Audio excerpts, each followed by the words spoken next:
Në namaz, shpirti i besimtarit mbushet me paqe dhe gëzim.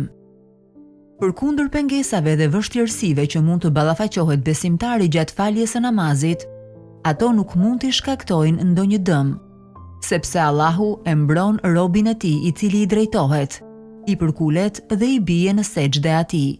Gjatë udhëtimit me autobus, një student filloi të kërkojë mënyrën për të falur namazin e akşamit që ishte gati të përfundojë. Në ato moment, autobusi ndalon në një pikë karburanti. Studenti e shfrytëzon këtë. Merr leje nga shoferi dhe me shpejtësi shkon afër një peme dhe lidhet në namaz. Brenda tij u shfaq një lumturi e papërshkrueshme. U qetësua, sepse ishte para krijuesit të botëve. E shijonte kënaqësinë e pafundme të cilën në vetvete e përmban namazi dhe ndjenja e kryerjes së obligimit. Por derisa falte rekatin e tretë, ndodhi diçka që ai kurrë nuk do të harrojë.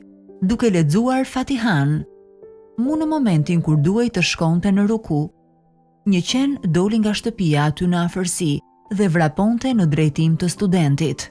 Në atë moment, studenti u luhat. Nuk dinte çfarë të bënte. Të vazhdonte namazin apo ta ndërpriste dhe të ikte.